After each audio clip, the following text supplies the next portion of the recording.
Hi, this is Dean, and welcome back to my weekly blog. Happy New Year. I hope you had a safe and healthy and happy New Year's Eve, New Year's Day, and I hope you're excited about an incredible 2009, because this is the year, whether you're one of my students already kicking butt and making a lot of money, let's make twice as much this year.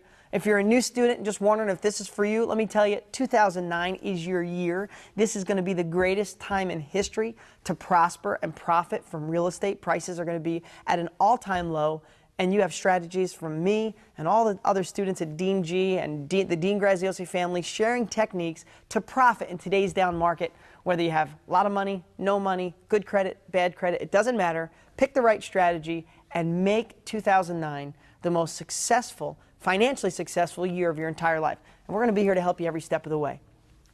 Last week, if you saw the blog, I got a little personal, let you know about things that affect my life that can sometimes try to throw my mind off track. And I just don't let it by focusing on a big future, focusing on all the things in my past where we're building the credibility or my building blocks for my future success.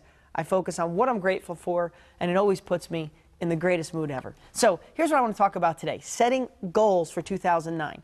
Here's what I never set a lot of goals in my life. I really didn't. In my mind, I did. I just didn't write them down a lot. And I'm being honest when I say that, because I used to think people who wrote down goals were dreamers. And in some cases, they really are. They're just writing down, I want $1 million, I want a private jet, I want a yacht. But they don't take any action to make any of those happen. So I know The Secret is a great motivational, inspirational movie that was out for a long time and still doing great. The one thing that I miss when I saw just some parts of The Secret is the lack of action.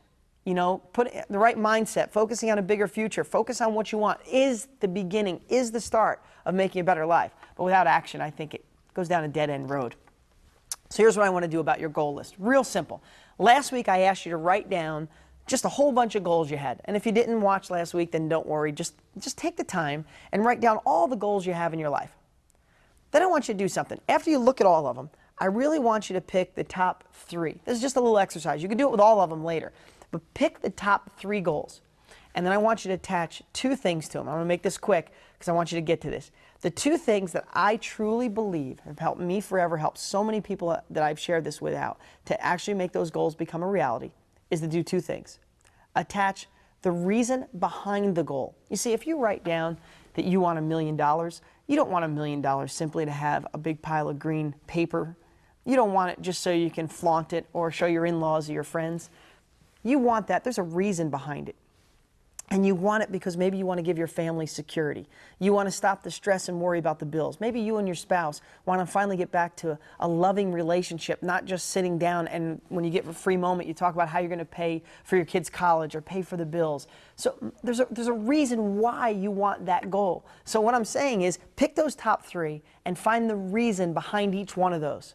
Okay, you want a bigger house. You don't just want it to impress the neighbors. You want a bigger house because of the security that brings you. So find the reason. The second part of that, I want you to also attach the emotion that goes along with it and the emotion you will feel once it's accomplished. If you made $1 million, how would that make you feel? What would be the emotion? Would you have a sense of security, gratitude? Would you feel grateful? Would you have confidence through the roof that when you walked into a room, people would see this glow about you? That's the emotion attached to it. So write down all the goals you have, do 2 things. Find the reason why you want that goal and write it down underneath it, and find the emotion attached that once you accomplish that goal, how you'll feel. Then I want you to take that paper and I want you to stick it wherever you can that you'll see it all the time and get yourself on that path. And I'm telling you, if a lot of those goals, which some of them will, include making more money, there is nothing that can propel you to wealth like real estate can. And 2009 is the year. Happy New Year, and let's make this an amazing year. I'll see you next week.